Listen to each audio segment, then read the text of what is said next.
Hi നമസ്കാരം.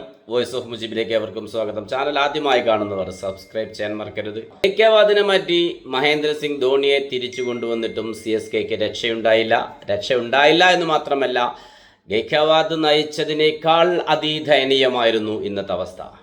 ചെന്നൈ സ്വന്തം തട്ടകം, home ground. പക്ഷേ ഒരു ബ്രില്യൻ തീരുമാനമായിരുന്നു അജിങ്ക്യ രഹാനെയുടേത്.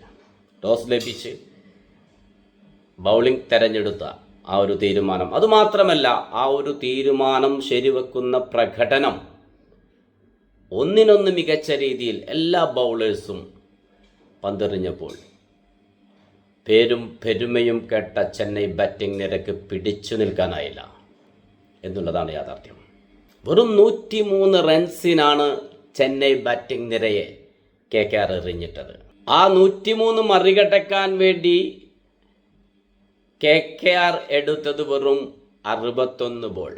നേരത്തെ പ്രതികരണത്തിൽ നിങ്ങൾ കേട്ടതാണ്. പല ആരാധകരും അപ്പം തന്നെ പറഞ്ഞിരുന്നു 8 ഓവർ ആകുമ്പോഴേക്ക് അതല്ലെങ്കിൽ 9 ഓവറിൽ മിനിമം ജയിച്ചിരിക്കും KKR, അതിനൊത്ത പ്രകടനം ഡിക്കോക്കും നരേനും കാഴ്ചവെക്കുമെന്ന്.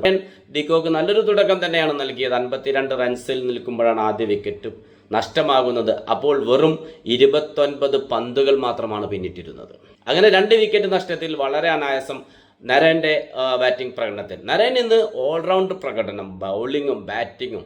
മഹേന്ദ്ര സിംഗ് ധോണി നരേൻ്റെ ബോളിലാണ് LBWയിൽ കുരുങ്ങിയത്. അദ്ദേഹം 4 ബോളിൽ 1 റൺസ് മാത്രമാണ് നേടിയിരുന്നത്. വളരെയേറെ ചർച്ച ചെയ്യപ്പെട്ട കാര്യമാണ്. മഹേന്ദ്ര സിംഗ് ധോണി 8-ാമനും 9-ാമനുമായിട്ടാണ് ഇറങ്ങുന്നത്. ക്യാപ്റ്റനായതിനു ശേഷം അതിന് മാറ്റമൊന്നും ഉണ്ടായില്ല. ഇത്തരത്തിലൊരു തീരുമാനം, ആരുടെ തീരുമാനമാണിത്? ആരാധകർ പ്രതികരിച്ചു തുടങ്ങി. ചെന്നൈ ഫാൻസുകാർ പരസ്യമായി പറഞ്ഞു തുടങ്ങി. ഇത്തവണത്തെ IPLൽ CSKയുടെ മാത്രമല്ല, മുംബൈ ഇന്ത്യൻസിൻ്റെയും കാര്യം വളരെ ദയനീയമാണ്. പക്ഷേ ഈ ടീമുകളൊക്കെ ശക്തമായി തിരിച്ചു വരാൻ പ്രാപ്തിയുള്ള ടീമാണ്, അത് മറന്നുകൂടാ. പക്ഷേ എങ്കിലും പറയാതിരിക്കാൻ വയ്യ. IPL തുടങ്ങിയ കാലം മുതൽക്കിതുവരെ മികവാർന്ന പ്രകടനം കൊണ്ട് കാണികളെ കയ്യിലെടുത്ത ടീമുകളാണ് മുംബൈ ഇന്ത്യൻസ് ആയാലും ചെന്നൈ ആണെങ്കിലും. പക്ഷേ അതിൻ്റെ 7 അയലത്ത് പോലും എത്താൻ സാധിക്കാത്ത പ്രകടനമാണ് ഇത്തവണത്തെ IPLൽ ഇതുവരെ വന്നിട്ടുള്ളത്. മുംബൈ ഇന്ത്യൻസിൻ്റെ കാര്യത്തിൽ ഹാർദിക് പാണ്ഡ്യ എന്തെല്ലാം ചെയ്തു കൂട്ടുന്നു അദ്ദേഹത്തിന് തന്നെ അറിയാത്തൊരവസ്ഥയാണ്. വ്യക്തിഗത പ്രകടനം കാഴ്ചവെക്കുന്നുണ്ട്, പക്ഷേ ഒരു ക്യാപ്റ്റൻ എന്ന നിലയിൽ ടീമായി കൊണ്ടു നടക്കാൻ അദ്ദേഹത്തിന് സാധിക്കുന്നില്ല. മുംബൈയിലെത്തിയതിനു ശേഷം അദ്ദേഹത്തിൻ്റെ മികച്ച ക്യാപ്റ്റൻസി നമ്മൾ മുന്നേ കണ്ടിട്ടുണ്ട്. പക്ഷേ മുംബൈ ഇന്ത്യൻസിൽ ആ ഒരു പ്രകടനം അത് എന്തുകൊണ്ടോ സാധ്യമാവുന്നില്ല അദ്ദേഹത്തിന്.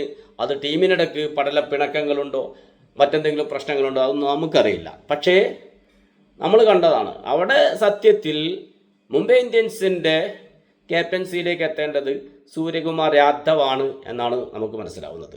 അതിന് വളരെ ഉദാഹരണങ്ങളുണ്ട്. കാരണം ഒരു ടീം എന്നുള്ള നിലയ്ക്ക് എല്ലാവരെയും ഒരുമിച്ച് കൊണ്ടുപോകാൻ ഹാർദിക് പാണ്ഡ്യക്ക് കഴിയുന്നില്ല.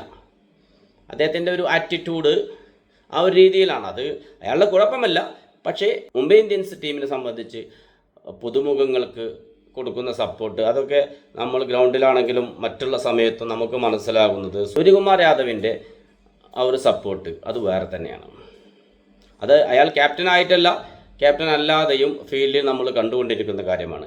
ഇന്ത്യൻ ടീമിൻ്റെ ക്യാപ്റ്റൻ ആയപ്പോഴും 2020 ടീമിൻ്റെ ക്യാപ്റ്റൻ ആയപ്പോഴും നമ്മളത് കണ്ടതാണ്. അതുകൊണ്ട് തന്നെയാണ് വ്യക്തിപരമായി ഞാൻ ഇഷ്ടപ്പെടുന്നത് സൂര്യകുമാർ യാദവിൻ്റെ ക്യാപ്റ്റൻസിയാണ്. തീർച്ചയായിട്ടും അത്തരമൊരു തീരുമാനം മുംബൈ ഇന്ത്യൻസിൻ്റെ ഭാഗത്ത് നിന്ന് വന്നു കഴിഞ്ഞാൽ തീർച്ചയായിട്ടും ഇത്തവണ മുംബൈ ഇന്ത്യൻസിന് ഇനിയും തിരിച്ചു വരാൻ സമയമുണ്ട് എന്ന് തന്നെയാണ് മനസ്സിലാക്കുന്നത്. ചെന്നൈയുടെ കാര്യം ഏതവസ്ഥയിലാണെന്ന് പറയാൻ വയ്യാത്ത കാര്യം തന്നെയാണ്. കാരണം ഗൈക്വാദിനെ മാറ്റി രക്ഷയില്ല. ഒരു പക്ഷേ ഇന്നത്തെ പരാജയത്തിൽ, അതും ഇത്ര ദയനീയമായ ഒരു പരാജയത്തിൽ ഗൈക്വാദ് ആയിരിക്കാം ഏറ്റവും കൂടുതൽ സന്തോഷിക്കുന്നത്. കാരണം ക്യാപ്റ്റൻ സ്ഥാനം പോയതിന് പിന്നാലെ അദ്ദേഹം ടീം 11-ൽ പോലും ഇല്ലാത്തൊരവസ്ഥയാണെന്ന് കണ്ടത്. അപ്പോൾ എന്തുകൊണ്ടും ചെന്നൈ സൂപ്പർ കിങ്സ് മാനേജ്മെൻറ്റ് ഒരു വിചിന്തനം നടത്തേണ്ട സമയം അതിക്രമിച്ചിരിക്കുന്നു. സ്വന്തം ആരാധകർ പരസ്യമായി സോഷ്യൽ മീഡിയയിലും മറ്റും പ്രതികരിച്ച് തുടങ്ങിയിരിക്കുന്നു.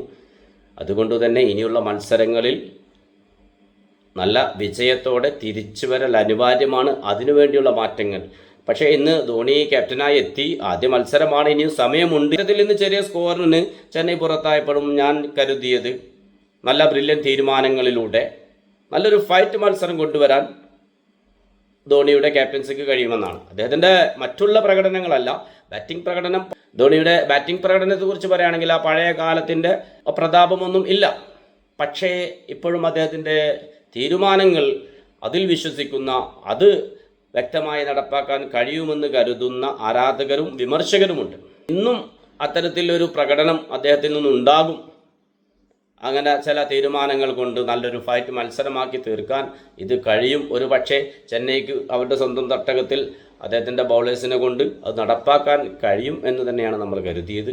പക്ഷേ ഒരവസരവും നൽകാത്ത തുടക്കത്തിൽ തന്നെ ആക്രമിച്ച് കളിച്ച KKR വളരെ അനായാസം വിജയത്തിലേക്ക് എത്തി. പോയിന്റ് പട്ടികയിലും മുന്നിലേക്ക് കയറി. KKR ഇന്നത്തെ വിജയത്തോടെ റൺ റേറ്റിൽ വൻ കുതിപ്പ് നടത്തി 3-ാം സ്ഥാനത്തേക്ക് എത്തിയപ്പോൾ ചെന്നൈ സൂപ്പർ കിങ്സ് നിൽക്കുന്നത് 9-ാം സ്ഥാനത്താണ്. പക്ഷേ ഞാൻ ഇപ്പോഴും പറയുന്നു, ഒരു 3-4 മത്സരങ്ങൾ കൂടി കഴിയുമ്പോൾ തീർച്ചയായിട്ടും Chennai super Kings, Mumbai Indians എല്ലാം അവസാന 4 ടീമുകൾക്കുള്ള ഒരു മത്സരത്തിൽ പ്രതീക്ഷ നിലനിർത്തുന്ന പ്രകടനത്തിലേക്ക് തിരിച്ചെത്തും എന്ന് തന്നെയാണ് കണക്കാക്കുന്നത്. കൂടുതൽ IPL വിശേഷങ്ങളുമായി വീണ്ടും നിങ്ങളിലേക്കെത്തും. നിങ്ങളുടെ സ്വന്തം voice of Mujeeb. Good bye.